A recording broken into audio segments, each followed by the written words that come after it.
Hi, everyone. We are back for another week with Coffee Conversations, and I am so excited for today's conversation. We are going to be diving into mentorship with Lola. So, to tell you a little bit more about her, Lola is a native New Yorker and a double Pace University alum holding a BA in economics and an MS in enterprise analytics. She began her career in digital media entertainment a decade ago, and she is currently in global partnerships org at Google. Outside of work, she likes to spend her time contributing to communities and causes close to her heart, including organizations like She Runs It and her alma mater, Pace University, where she is an advisory board member and co-chair of the alumni committee for their computer science school. It's amazing. When she isn't working, volunteering, or traveling to a new city, you can find her taking 2-mile walks across New York City, watching the sunset, and enjoying an iced vanilla latte. Welcome, Lola. My first question, are you an iced coffee in the winter drinker? I will lead up to the answer to that for anyone just to prepare for my crazy answer. First of all, thank you so much for having me. I'm really excited to chat with you today. Yes, I am an iced coffee in the winter person. So right now the real feel is like 5 degrees. And I did take a walk the other day to my local coffee place to get an iced coffee. I am the same. So you are in good company here. I will be that person that will be shaking and I'll have a glove on just to hold my iced coffee and the ice is shaking around from the cold. So it makes it a shaken vanilla latte. I love it. We're in good company. Yeah, that's perfect. Well, I am so excited to have you on today. You have had quite an incredible career. Since graduating Pace, you have been at places like Fox, Viacom, Hulu, and now you are at Google. Let's talk a little bit about your career journey and transitions. Tell us a little bit more about your background and everything as you moved through these different organizations. Yeah. So, as you mentioned, I studied economics at Pace University. I didn't know that I wanted to study that. I didn't think that I would have maybe 2 years before I even did that when I was in high school. I thought I was going to be a history major on path to being a lawyer, but the right things for us find us, and I'm very happy with where I ended up. So with my love and interest of economics, I was always curious of how do things work? How does one thing affect another thing? What are the trends we can learn from? If something is happening now, it's bound to happen again, whether a year from now, 5 years from now, depending on the situation. So taking the spirit and the essence of what that is, I've kind of carried that kind of problem solving lens with me throughout my career. So when I've changed roles or started to look for new roles, I've asked, is this satisfying my intellectual curiosity? Do I feel like I'm solving a problem I feel connected to? And that's kind of been my guiding force. Like, as you mentioned, I've moved around a bit in the past about 10 years. And through each decision, it's always come back to that base of, am I enjoying the problems that I'm solving? Do I feel like I have more to learn, or is there grace I should give to learn more? So it always just goes back to that. I love that your core focus and center is this learning and curiosity, which so many of us, it was funny, I was reading a book the other day and it was like, as you grow up, you have the whole, like, you lose that side of yourself that's curious and dreaming. And I love that you kept that because that's how we solve problems, right? That's how we solve problems and we build incredible things. And what are some of the different areas of learning that you've really focused on? Ooh, within me, within work, anything specific? Let's talk about within you, and then we can talk about a little bit from your career too. I'm curious what's on the personal side too you love to develop in yourself.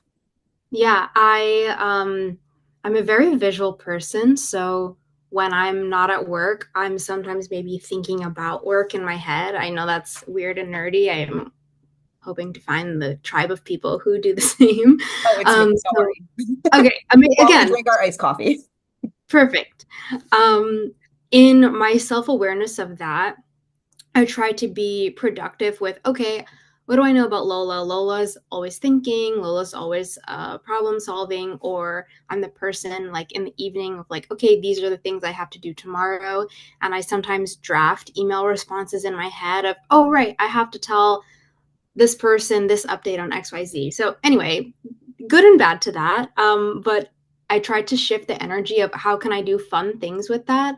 So with my mind always spinning, I'm like, okay, what are things I can do that don't involve my phone or any type of screen that I can keep my mind stimulated. Um, I have a Rubik's Cube. I didn't plan for the showing of this, but it's on my desk and it's a tangible Cool. thing of instead of thinking, oh, I have to do X, Y, and Z and not being able to detach or putting 100% into work, saying like, okay, I'm taking the same function of my brain and doing something fun, doing something that like you can do over and over again, and it's not tied to anything bigger. So investing in myself in ways that are fun things I don't really do, and then I think spending my time in ways that also fill me up. So whether that's mentorships, organizations, or even like friendships, right? I think as adults, those become a little bit harder to maintain, but I definitely count that as well as investing into yourself. Like it's so fulfilling at the end of a long week or day to vent to your girlfriend and her say like, "Oh, I know exactly what you mean," and it's a safe space to like complain about something that's maybe minimal and a little ridiculous, but once you get it off your chest to the right person, you're like, "Huh, okay, on to the next thing." Yeah, and you can move on and then say, okay, now let's go build and let's go do this and let's have those fulfilling moments. I also want to loop back to you and I had talked about mentorship too when we had connected before this. And mentorship has been such a key part of your personal and professional life. So I'd Mhm. love for you to share what is your mentorship journey as a mentee? And then we can touch on as you being a mentor. What has that looked like over the last 10 years? I think mentorship has been a constant without me knowing it. So I've had many different mentors through different jobs and stages of my career. As I was reflecting on this since our last conversation, I don't think I've ever spent so much time thinking about how managers are mentors. Mm, So I am preparing for a change within my current company. And when I think about the decisions I made and reflected on, a lot of that work came from my one of my current managers and the time I spent with her, just in like asking myself questions, her asking me questions. So that before I get into mentorship, like that is something that is also so beautiful and is always there. Our managers want us to win, and I think it's important to utilize that, right? When you help yourself, you help them because everyone wins. But in addition to managers, I'm a part of She Runs It. I have been a part of wider, I'm at Google, as you mentioned. I've been a part of wider mentorship programs at Google.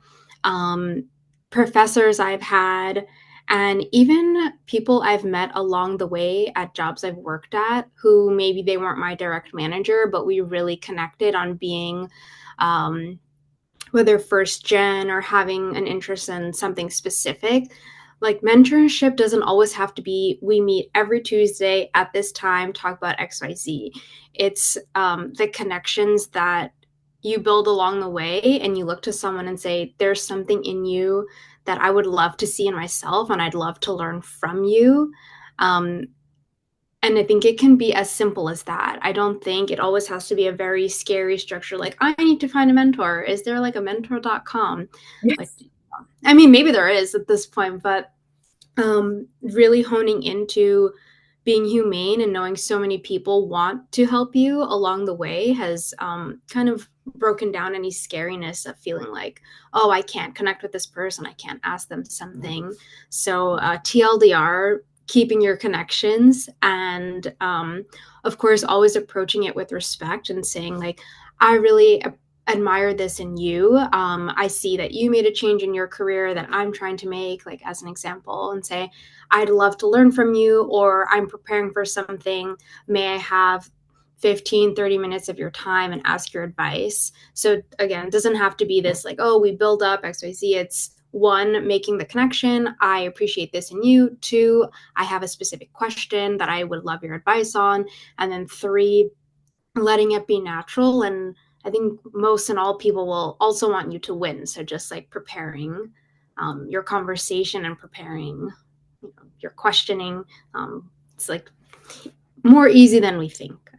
It's also such a beautiful thing. I know you touched on this a little bit, is when you look back and you can see the different mentors you had along the way. It can be somebody like I can even think in myself, people I've had conversations with for 10, 15 minutes that have changed my entire trajectory. Yeah, It may have not been that formal mentorship where we're sitting down and they're saying, okay, it's 3 o'clock on the second Tuesday of the month. Like, what's this? What's that? And those, serve their purpose in your life as well. But I think a lot of times we forget that those quick moments when somebody could be mentoring you and having an influence that, like I said, change your whole trajectory and just like blow you away.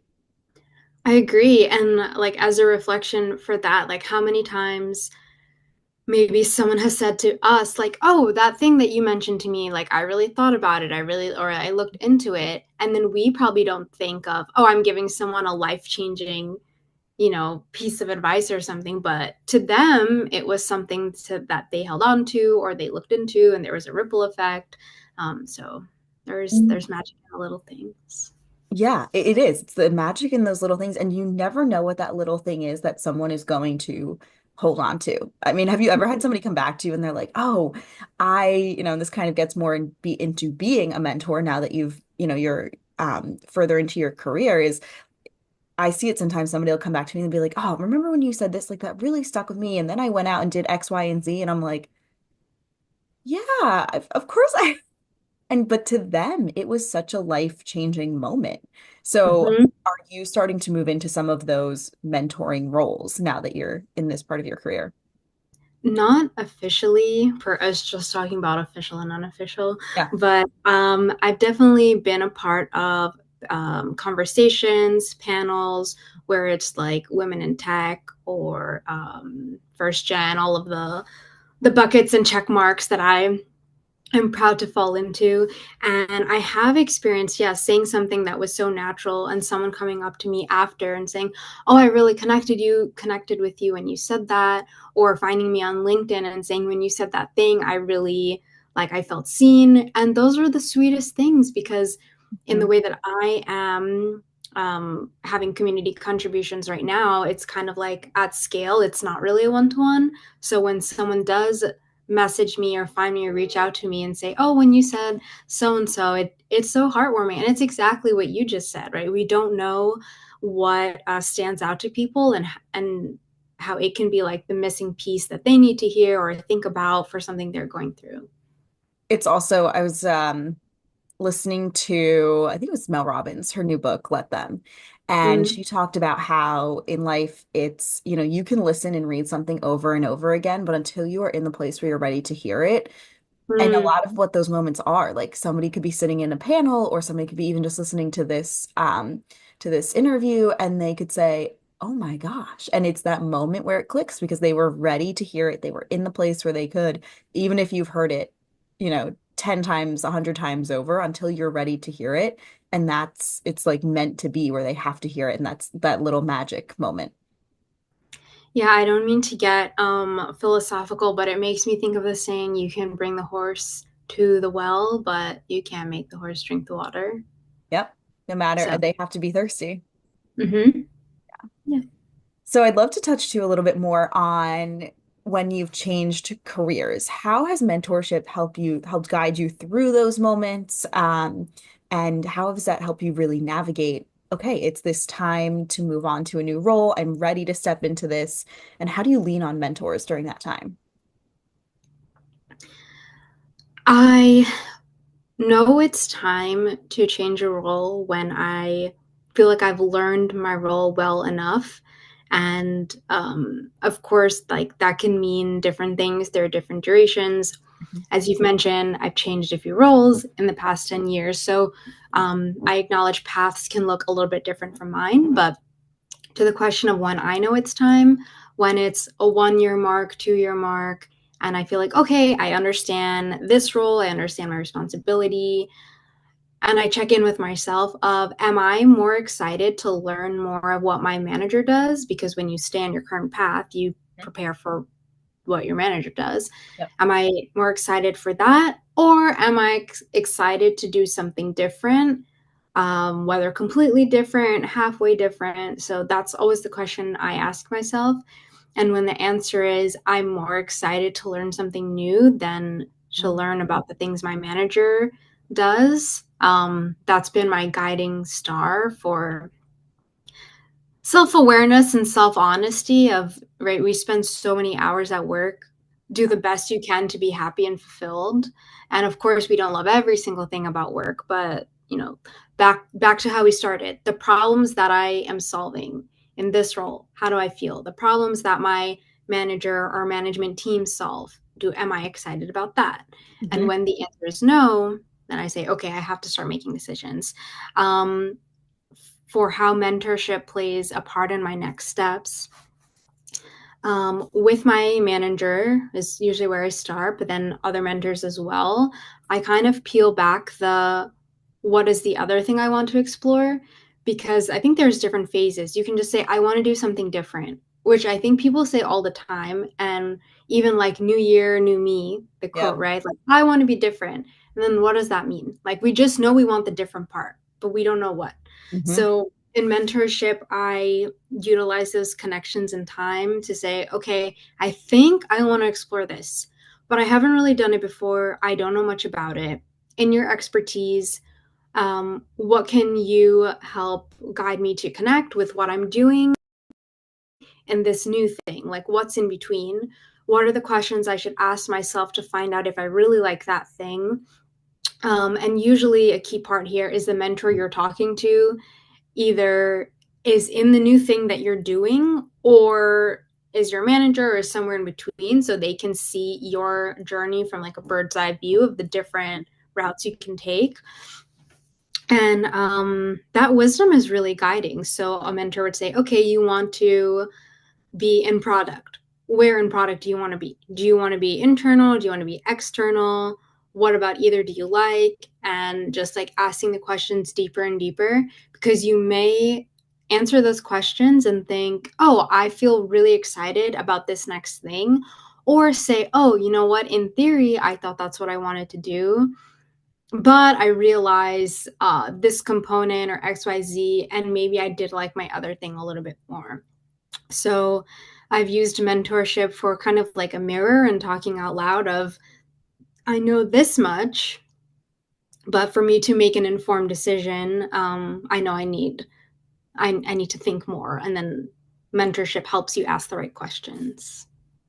It's also helpful just because you're even sitting down to with somebody who's done this before, your journey is going to look different. But it's nice to Mm-hmm. have that person, no matter what stage of your career you're in, whether you just graduated college, whether you are 20, 40 years into your career, the fact that you can then yes, you can turn around and help the next person behind you, but also that you have somebody to look forward to and say, hey, this was your journey, knowing what you know about me and my path and journey and career, what do you think the path looks like? And what is Mm-hmm. that next step to help you bridge the gap? And I think that's when relationships, and you mentioned before, like keeping these relationships and these connections alive is so powerful. And I know I'm the independent woman who's like, I can do it alone. And it's like, but we're not meant to. Like human beings are meant for connection and to be in community. And I think this is one of those prime examples. This is also me speaking and reminding to myself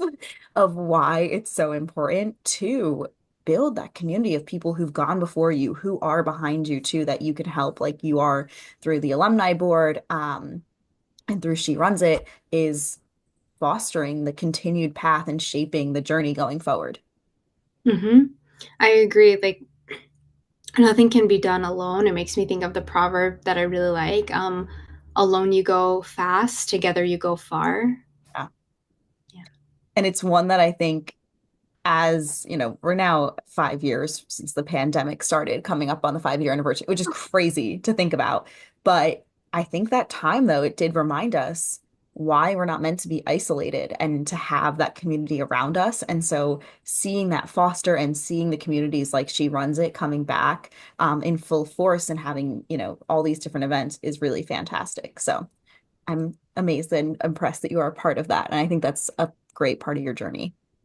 Thank you. Yes, I each mentor I've been paired with from She Runs It, I still keep in touch with. I've had about three now, and they have all been so wonderful. My current mentor, after our first, we've had two meetings so far. And in our second meeting, she came with notes and she said, "Okay, Lola, I heard you said XYZ. I heard you said this for your 1 year plan, your 5 year plan." She came with notes of her own reflections. She looked things up. She looked courses up for me. She brought me a book. And I understand that is a very lucky situation. I know mentors want us to win. Like we said, there's different ways of giving their time, but that was a situation where I was meeting her for the second time and she put so much thought into me, and it makes me feel so warm and exactly reminded of we all do our part in helping others. And she's doing it so beautifully. Which is so funny. I remember as I went to the University of Delaware, and part of our curriculum was that for our final, like, I guess it was like a capstone course or whatever they called it, you got paired with essentially a mentor, right, who was helping you go through the whole project. And he went so above and beyond by helping me. And I asked him, and I said, how am I ever going to repay you for this? And it Oh, stuck with me. Like, the one thing he said to me is, you're going to do it for the next person. And I was, oh, and now it's stuck with me how many, years and decade later, but I'm like, it's beautiful, like, to realize. And I'm now sitting here too, like, when I hear that story, I'm like, I wonder who is the mentor in her life that did that for mhm. her. So now she's also turning it around and doing it for you. And then knowing the domino effect that you're going to turn around one day, whether it's in a year, 5 year, 10 years, 20 years, and do this for somebody else, I think is such a beautiful way to help other people that gets lost sometimes. So I just want to highlight how beautiful that is. Yeah, thank you. And I want to highlight her. I think because mentorship is to help with the thinking that goes on behind the scenes, it does get lost. Like it only comes up when we have a dedicated chat on it. So yeah, definitely plus one, and shout out to everyone who pays it forward and reminds us to do the same. I love that. So, one last thing I'd love to touch on is you talked about planning for the next year, the next 5 years. What does this next year look like for you? I'd love to touch on personally and professionally, especially we have a lot of women who listen to this, who are in the corporate space, and that can feel very alone and siloed. So, opening this up to see, okay, here's what other people are doing, here's what their year looks like. So, I'd love to hear personally and professionally what the next year looks like for you. Sure. Personally, per my Rubik's Cube that I'm keeping very close to me as a reminder, I have a personal goal of doing more things with my hands. So the Rubik's Cube was the first one I thought of. I took a knitting class recently, and I want to work my way up to sewing. So Mm. there's two intentions there. One, less screen time, and two, just learning practical skills. Like how fun would it be to make your own, stuff one day. So that's my preparation for long term. Um, and if there's any other like hand-based activities that you think of, I'd love to hear. Like outside of this, I'm still building my list so we can chat after. But Yeah. yes, building my list of that. And then professionally, so I am preparing to start a new role, and I think focusing in on that, I'll be moving from an ads world to, or the ads world to a little bit more of a product world. So I think prioritizing learning for me is going to be number one. And then understanding how the work I do ripple effects to other teams and companies. I think where I am in my career now and in my age, I have a pretty clear idea of the work I would like to do and the impact that is important to me. So I think finding ways to contribute to that, have moments like this where I can help people make decisions as well. Um, and I think just taking it a day at a time. I know that's not really a hard answer or like a hard tangible answer, but Great I think answer. especially as women, we there's always five things. I have to do this. I have to learn this new skill. I have to go to this workout class. There's always so much that we feel like we have to do, or society tells us we have to do, or we're all type A, which is wonderful, and we tell ourselves we have to do. So I think just going with less is more, and doing depth instead of width for things, and being mindful with my energy is what I hope 2025 brings me. It's so funny because when I journal at the end of the year to prepare for the next year, and I kept coming back to the idea of I want to go deep versus wide, right? Like really exactly what you said, like going in on a couple things that I absolutely love rather than, like you said, the five things we always have to do. Like I found that I was doing things and I'm I don't even like, why am I doing this? And it was like, oh, because I think I have to, because somebody Right. says that it's so that whole thing of like, I'm going to pick a couple things that I really love and just go all in on them rather than learn 15,000 new things. But I do love your, working and being creative with your hands because I think, especially being in a city area like we are, it's easy we have very few trees. Uh-huh. So it's easy. It's not, we're not going out and gardening. We're not. So it's like we have to find different ways. So I love it. The Rubik's Cube is a really good one to start with. Thank you. And then to get a little hippy dippy, I've always wanted to hug a tree. You mentioned that. I don't know if that's like going to cause a giggle more than connection, but as you mentioned, I've read quite a few times the groundingness that comes from hugging a tree, and I don't really know anyone who's done it because there are not many trees here. I also feel like the trees that mostly are in New York are about, like a pinky wide. So you would go Yeah. up to it and it Right. would be unfulfilling. You just go to like red Exactly. forest. Exactly. Exactly. I think the ones you're supposed to hug that fulfill this activity are like this big, and you can't get your whole arms around Yeah. it. Yes.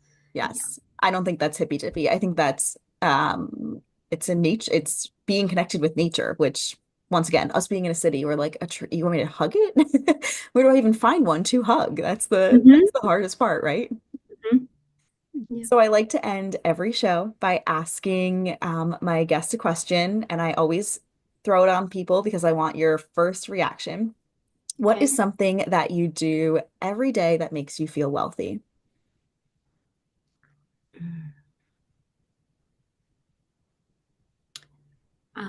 Debrief my day with my parents.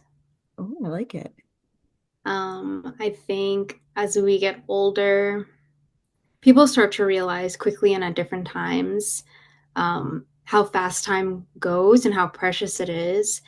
And in what we were just saying, having so many things to do and being wrapped up with the next thing, I think being able to nurture a relationship that I care very much about, that's very important to me, is my stop and smell the roses Mm. thing.